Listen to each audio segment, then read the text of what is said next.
Assalamualaikum warahmatullahi wabarakatuh. Pemirsa Cahaya Pagi, bagaimana kabar Anda? Semoga selalu dalam lindungan Allah Subhanahu wa Ta'ala. Pemirsa Cahaya Pagi ini saya nggak sendiri karena saya akan berbincang-bincang mengenai agama Islam lebih dalam dengan Ustadz Abdurrahman Zahir.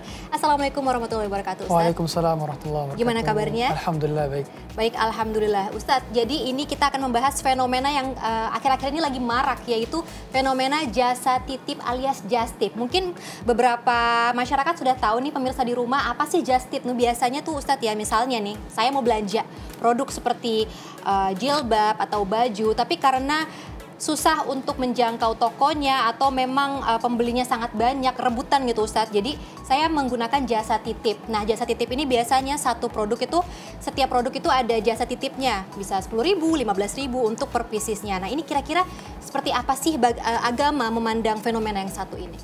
Ya, just tip atau jasa titip ya, kita lihat bahwa ini sedang marak sekali di masyarakat, dan memang ini menjadi suatu kebutuhan di masyarakat itu sendiri. Dan memang ada sisi unsur keharamannya apabila kita tidak mengerti mekanismenya. Ada juga memang bagaimana mekanisme skema yang diperbolehkan dalam syariat. Kita bahas dari sisi keharamannya terlebih dahulu ya. Jadi dalam jasa titip ini, transaksi yang tidak diperbolehkan dalam Islam adalah jual beli hutang dengan hutang. Artinya barang tertangguh, uang pun tertangguh. Jadi penjualnya tidak menyerahkan barang atau penjualnya belum memiliki barang, kemudian dia menjual barang, mengadakan akad kepada pembeli, yang pembeli tersebut juga tidak menyerahkan uang secara tunai. Artinya pembeli tersebut ngutang juga, menitip ke si penjual untuk dibeliin dulu gitu kan. Nah, ini yang dilarang dalam Islam. Sehingga ada beberapa pilihan-pilihan yang memang menjadikan akad daripada just tip ini dihalalkan. Yang pertama adalah akad al-wakalatu bil ujrah. Ya, al-wakalatu bil ujrah ini adalah akad di mana si pembeli mewakilkan kepada si penjual, baik melalui uangnya dahulu ataupun uangnya itu berasal dari penjualnya dulu. Ya, jadi dibeliin dulu, kemudian dengan syarat si just tipper ini harus memberitahu harga aslinya berapa, kemudian dia mendapatkan fee nantinya sesuai dengan kesepakatan daripada kedua belah pihak. Nah, setelah barang diberikan, barulah nanti si fee tersebut diberikan kepada si penjual. Ini yang pertama daripada akad wakalatu bil ujrah. Kemudian yang kedua adalah akad al-murabahah lil amil bisyara, ya, al-wa'du bil murabahah lil amil bisyara, yaitu janji beli. Nah, hakikatnya ketika si just tipper belum memiliki barang, kemudian si pembeli tidak menyerahkan uang secara tunai, nah ini kan hakikatnya terjadi jual beli hutang dengan hutang. Yang ini dilarang dalam syariat. Karena kata Nabi Muhammad SAW, nah Rasulullah SAW anil bai'il kali bil kali. Sesungguhnya Nabi SAW melarang jual beli kali bil kali. Kali bil kali itu tadi skemanya. Si pembeli itu tidak menyerahkan uang secara tunai, kemudian si penjual belum memiliki barang, kemudian dia tidak beli barangnya dulu, tapi dia mengadakan akad secara langsung di awal. Nah, ini tidak boleh karena ada gharar di sana. Artinya kedua belah pihak sama-sama saling mengutang. Barangnya dihutang, kemudian uangnya dihutang. Nah, ini tidak boleh. Ya, jadi solusinya adalah gimana? Solusinya ada janji beli di awal. Jadi ketika di awal tersebut itu kedua belah pihak saling berjanji untuk akan bertransaksi di masa depan, tapi belum berakad. Ya, belum berakad tapi baru janji saja. Nah, ketika si penjual itu membeli barangnya, setelah dia memiliki barang tersebut, barulah diadakan akad bersama si pembeli. Diadakan akad, baru akad jual beli ini diperbolehkan. Ini daripada yang kedua. Kemudian yang ketiga adalah akad salam. Nah, kalau akad salam ini adalah si pembeli itu menitipkan uang terlebih dahulu kepada si penjual berupa uang tersebut tunai, tidak boleh DP gitu ya. Kemudian si penjual ini membelikan barangnya, tapi harganya tidak perlu dikasih tahu spesifiknya. Jadi si penjual ini tidak perlu memberitahu harga, ini harga aslinya segini, nggak perlu, karena dia bisa ngambil untung secara bebas. Tapi kalau tadi wakalah bil ujrah, itu dia harus menjelaskan harga aslinya dulu, harga aslinya plus ujrahnya. Nah, jadi setiap akad itu memiliki konsekuensi masing-masing. Jadi hakikatnya setiap kita berakad itu ada konsekuensi masing-masingnya, dan akad ini yang diharamkan yang sedikit saja. Nah, kebanyakan yang diperbolehkan memang, karena asal daripada hukum muamalah adalah boleh, sampai ada dalil yang datang mengharamkannya. Oleh karena itu al-aslu fil muamalati al-ibahah illa ma dalla dalilu ala tahrimihi. Asal daripada transaksi kita bermuamalah kita selama manusia itu adalah diperbolehkan. Hukum asalnya. Hampir semua banyak transaksi kita diperbolehkan. Sampai datang dalil yang mengharamkannya. Oleh karena itu ketika Nabi Muhammad SAW datang ke Madinah, itu Nabi SAW tidak membuat transaksi baru, tetapi Nabi SAW membatasi. Nabi membatasi transaksi mana yang diperbolehkan dan transaksi mana yang tidak diperbolehkan. Berbeda dengan ibadah. Ibadah hukum asalnya haram, tetapi dia menjadi diperbolehkan dan diwajibkan apabila ada datang dalil yang memerintahkannya. Demikian, wallahu a'lam. Wah, baik Pak Ustadz, ternyata seperti itu ya. Dan kalau boleh dikasih contoh nih Pak Ustadz, biasanya ibu-ibu nih punya grup sendiri nih, grup di chat gitu kan. Yuk yang mau just tip baju dari Jepang misalnya, 1, 2, 3 yang mau ngelis ya, 1, 2, 3 itu mungkin bisa dibilang itu adalah janji beli di awal. Betul, ya. janji beli Karena di nanti awal. misalnya yang pergi untuk beli ini akan pergi ke Jepang tanggal sekian misalnya gitu. Nah, kalau misalnya yang udah ngelist ini, yang udah bikin janji beli ini tuh cancel, itu gimana Pak Ustadz? Iya, jadi hukum asalnya memang janji itu tidak mengikat hukum asalnya. Tapi memang dia berkonsekuensi hukum apabila dia janji kemudian dia melanggar janjinya, itu berdosa hukum asalnya memang.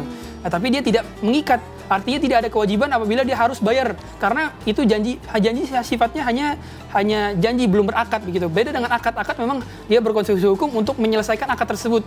Ya, jadi beda antara janji dengan berakad. Adapun kalau kita pesan doang itu belum berakad, itu hakikatnya boleh dibatalkan kapanpun.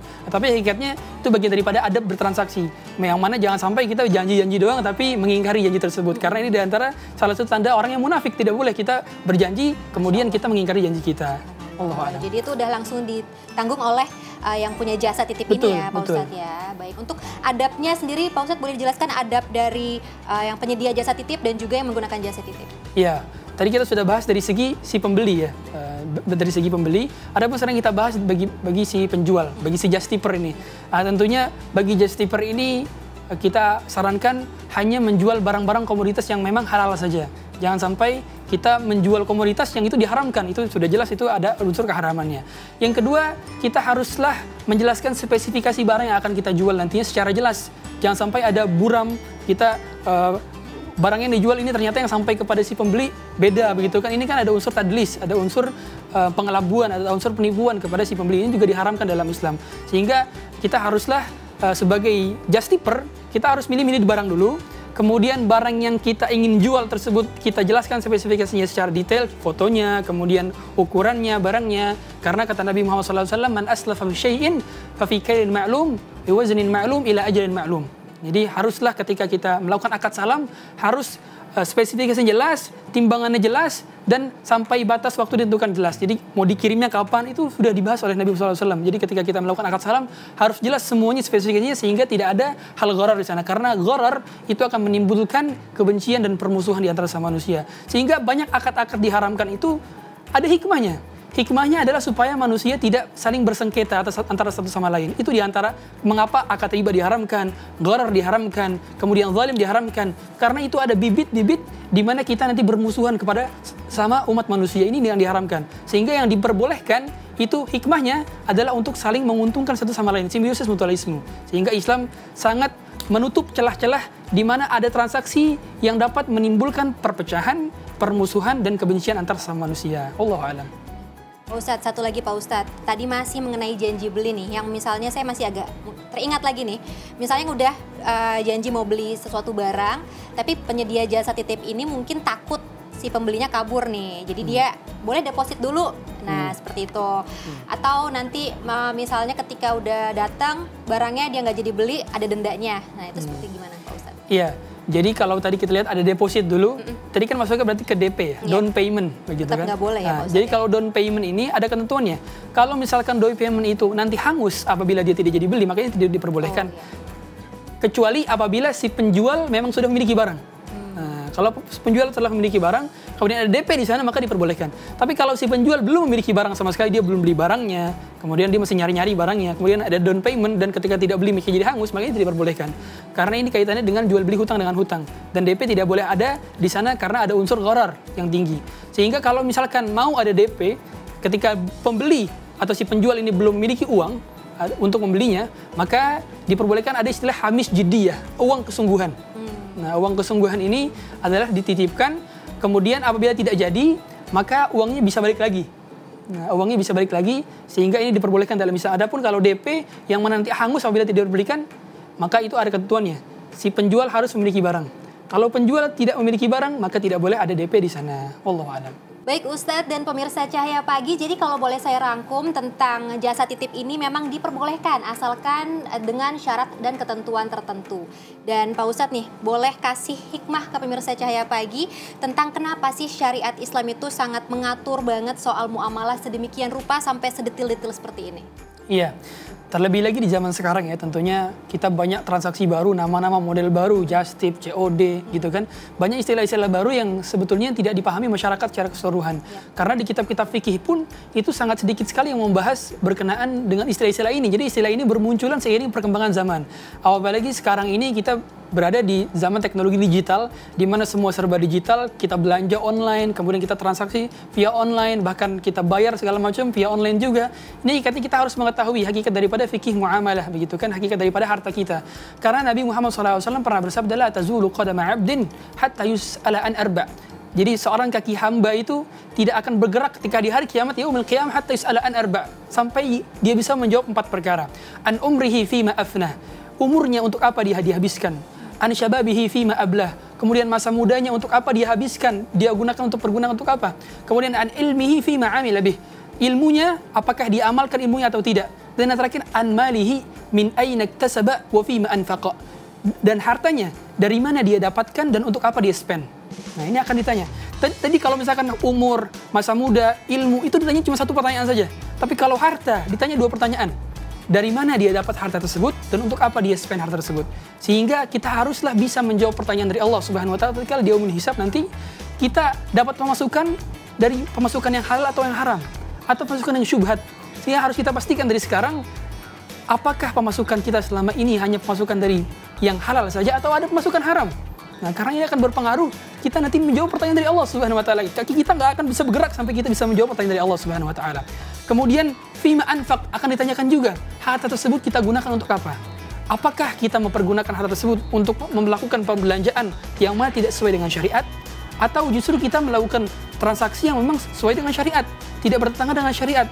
Nah, kita harus pahamkan agar kita bisa menjawab pertanyaan kelak di yaumul hisab, tatkala semua orang akan menginginkan amalnya, gitu kan. Kalau kita tidak bisa jawab, kita akan dimurkai Allah Subhanahu wa taala ketika kita di yaumul qiyamah. Demikian hikmah bahwa pentingnya belajar fikih muamalah agar kita mengetahui hakikat daripada harta halal dan harta haram. Mana transaksi yang diperbolehkan, mana transaksi yang tidak diperbolehkan. Agar kita hidup berkah tidak hanya dunia saja, tapi juga berkah di dunia dan akhirat. Wallahu a'lam. Wallahu a'lam. Masya Allah Ustaz. Terima kasih Pak Ustaz untuk kasih, penjelasannya hari ini dan hikmah tadi sekaligus menutup perjumpaan kita. Insya Allah ketemu lagi di program Cahaya Pagi setiap hari Senin sampai Kamis pukul 5.30 waktu Indonesia Barat. Saya Nadila Fitria pamit. Wassalamualaikum warahmatullahi wabarakatuh. Barakallah Pak Ustaz. Barakallahu fikum.